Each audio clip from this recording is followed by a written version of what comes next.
Paano nga ba maiwasan ang sobrang kahirapan na alam natin na isa sa pinakaayaw nating maranasan sa ating buhay? Pero bakit patuloy itong nangyayari? Narito ang 12 mindset na napaka-epektibong pwede nating gawin o i-apply sa ating buhay para makaiwas sa sobrang kahirapan.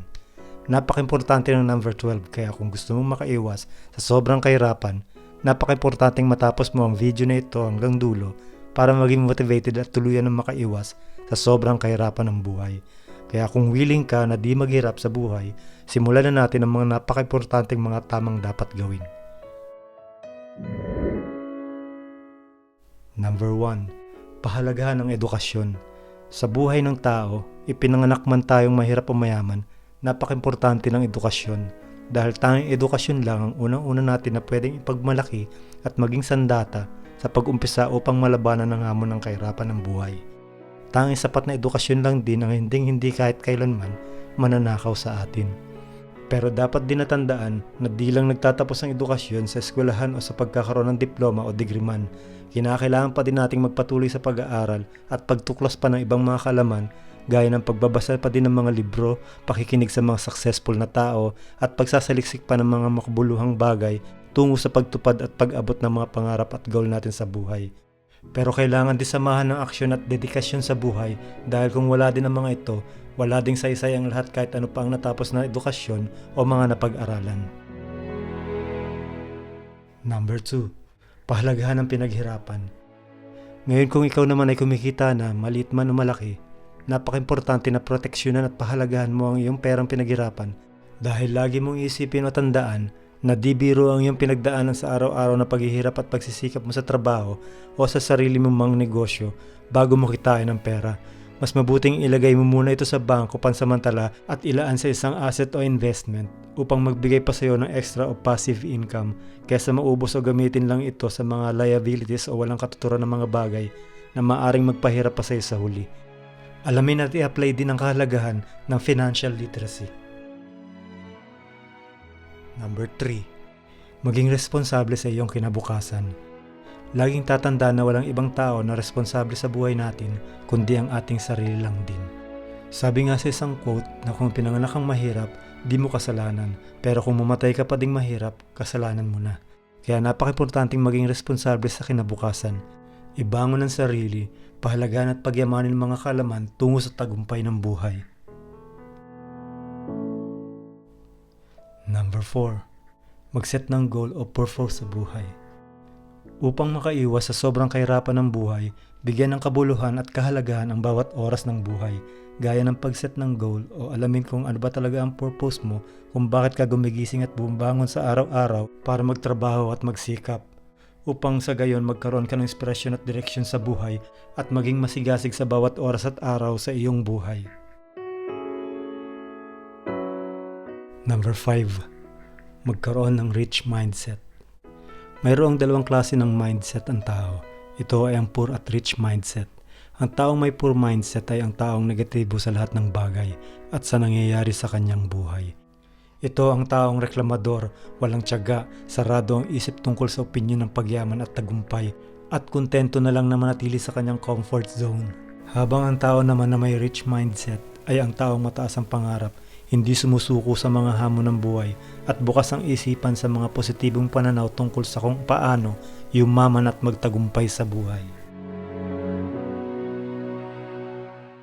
Number 6. Iwasan ang masasamang bisyo.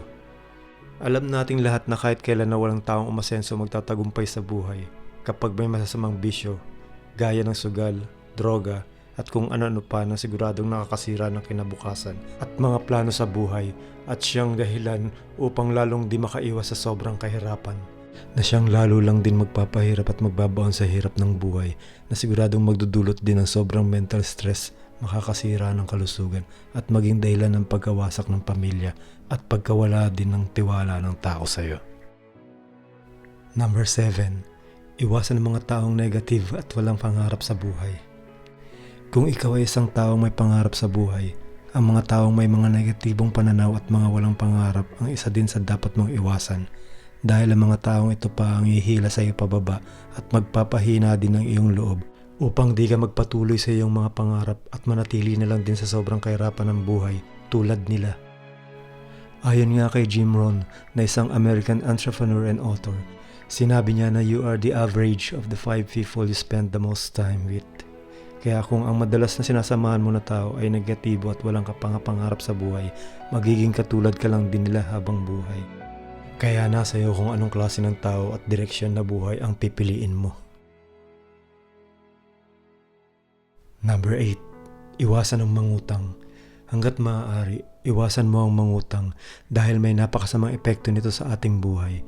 Isa na dito ang kawalan ng peace of mind dahil sa araw-araw mo itong isipin hanggang sa iyong pagtulog at paggising. Dala-dala mo sa isip mo kung paano mo ito mababayaran at kung hanggang kailan. Napakalaking parte din sa iyong financial ang mawawala nang wala kang kalaban-laban dahil sa interes na iyong pagdudusa na pagbabayaran nang dahil lamang sa kawalan ng disiplina sa paghawak ng pera. Gayunpaman, may dalawang klase ng utang na kung tawagin ay good at bad debt. Ang bad debt ay utang para sa taong may masamang bisyo, mga luho o pag-acquire ng mga liabilities at dahil na din sa kawalan ng financial literacy. Habang ang good debt naman ay utang para magamit sa asset o investment. Pero hanggat maaari, iwasan ang dalawang klase ng utang. Number 9. Labanan ng katamaran. Alam nating lahat na ang katamaran ang isa sa dahilan na kaya kahit kailanman di maabot ang pangarap at inaasam na pagyaman.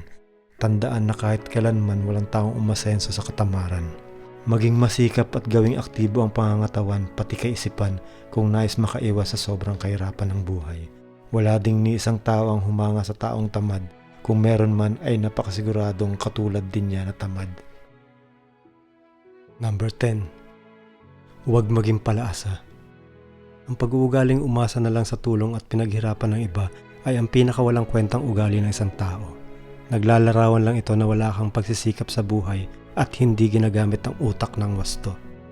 Lahat tayo ay binigyan ng utak at pagkakataon upang tulungan at pagyamanin ang ating sarili na di na lang laging umasa sa iba. Tandaan mo na kung kailangan mo, mas kailangan din nila kaya nga sila nagsisikap. Kaya magsikap ka din at huwag maging palaasa para di manatili sa sobrang kahirapan ng buhay. Lalo pag dumating na ang oras na wala na talagang aasahan na tulong sa ibang tao. Isipin din na kung ang mga taong may kapansanan nga ay nagsusumikap at lumalaban din sa buhay, kaya walang dahilan upang umasa na lang sa pinaghirapan ng iba habang buhay. Number 11. Huwag susuko sa buhay. Ang hindi pagsuko sa buhay ay isang magandang pananaw upang magtagumpay at makaiwas ng tuluyan sa sobrang kahirapan sa buhay. Dahil ang pagkakaroon ng pananaw na di sumuko sa buhay ay nangangahulugan lang na determinado at sobrang positibo ka talaga na maiwasan ang sobrang kahirapan sa buhay. Number 12. Kumilos na, ngayon na. Ang lahat ng mga binanggit sa topic na ito ay wala ding saysay kundi ka mag-uumpisa ngayon na. Para i-apply ang mga tama at dapat gawin para makaiwas sa katotohanan ng sobrang kahirapan sa buhay. Sana ay nakatulong ang mensahe ng videong ito at sana kung may natutunan ay huwag kalimutang mag-subscribe, i-like, mag-comment at i-share nyo na din ang video na ito para makatulong din sa iba. Maraming salamat at laging tatandaan, laging may pag-asa sa buhay. God bless.